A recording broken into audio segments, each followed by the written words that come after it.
Hi there, I'm Andy Robertson and this is Family Gamer TV.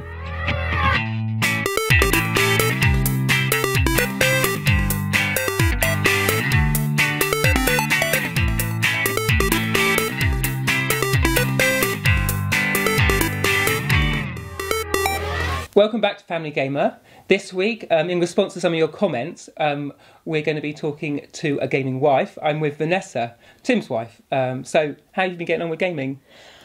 Yeah, okay, we're getting there. We started off with a Wii, but we've just got an Xbox Kinect. Yeah, I mean, so you had the Wii for a while. Did you play it a lot, or I remember Tim saying it was sort of there? Yeah, we had it. We did initially. We played it a bit. My son loves it. Mm-hmm. But we didn't really play it at all. I mean, I hadn't played it for years. So was it something that he'd play on his own? Yeah, like Lego, Star Wars or Batman, those sorts of games he'd play a lot on his own. Or if he had a friend round, he might play. But we didn't play with him, really. Yeah, so we set you up with this Xbox and Kinect, as we've been seeing. Now, we've heard Tim's side of the story, but what's yours as a mum? I really love it. Mm-hmm. I think it's got a few different issues with it, but the best, it's great fun. The kids just love it. And I'm more interested in the games. Yeah. Oh, so I mean, are the games that you're now playing as well? Yeah, if I'm allowed, I'll join them with it. If they'll let me in and I won't get too competitive, then I'll be allowed to play. Yeah. So I know some games you've been particularly enjoying are the dance games, and you've had a couple, haven't you?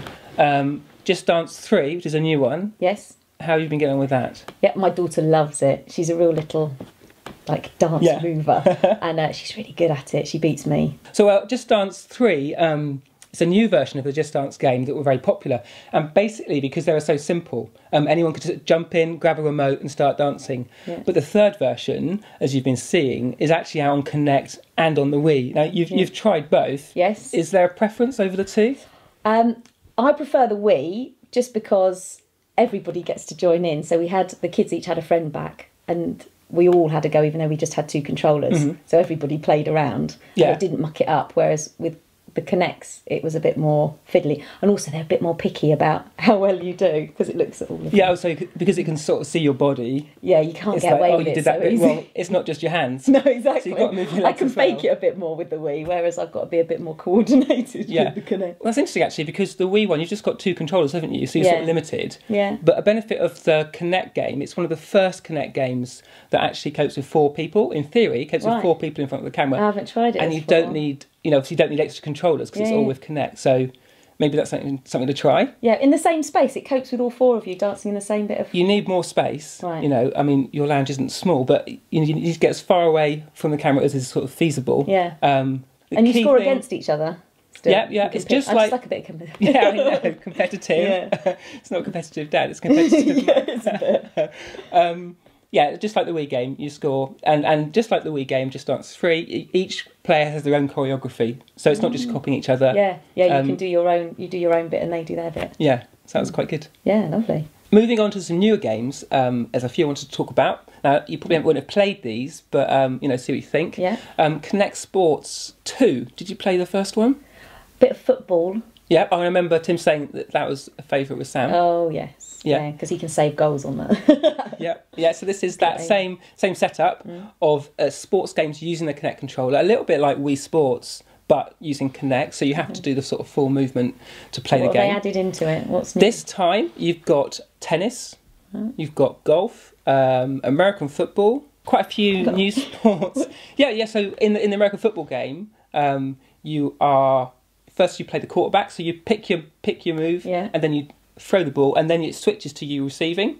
So you then got to catch it. You then catch it, or you could do 2 players. So one of you throws it, one of you catches it. Okay. But unlike the Wii games, I remember you've played a bit of Wii Sports. Yes. I like these because on Kinect, because you have to do the proper motion. So the tennis game here, it may not have all the sort of the fine tuning of Wii Sports, but you really have to swing your whole arm. Yeah, because in the tennis one, I know my kids will be like belting it, and I'm just there. Just you're not going to get away, so maybe that's a way to win. But you're not going to get away with that with Kinect Sports. Kinect, I think it makes good use of the Kinect controller. And does it cope with the littlies doing it? Yeah, I mean, with most Kinect games, if you are sort of 3-4, it does struggle to see you as well. And I think the environment then is more important, and getting the light right and getting the distance right. Yeah. But as you get bigger, it's pretty good. Right. Yeah. We'll check back and see how you're doing. Yeah, okay. Good plan. Great. Welcome to my gaming surgery. This is the spot in the show where I get to answer your questions about gaming with families. This week, I've got a question: do I need to join Xbox Live? And a few of you have asked this, and so we're going to be looking at what is Xbox Live, what are the benefits of joining, and whether that's right for your family. To start with, Xbox Live is the service on your 360 console. You need to subscribe to it to take advantage of it, but by doing so, you get to do things like download games, play games against your friends online, and watch and stream movies. To decide whether you want to subscribe, you'd need to look at what level of Xbox Live account you want.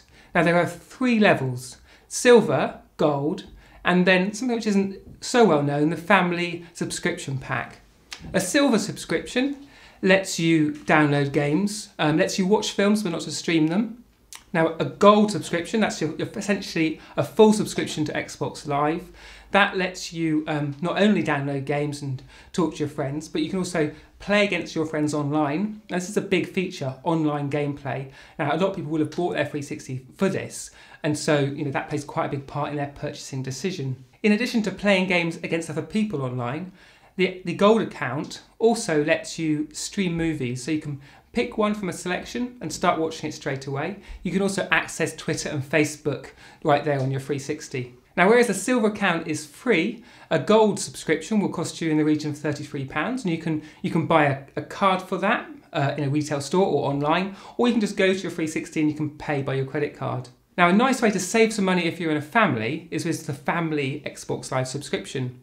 For the price of around 2 gold accounts, which is somewhere in the region of £60, you can get Xbox Live Gold access for your family for 4 different accounts. So obviously, compared to buying those separately, you're saving yourself quite a bit of money.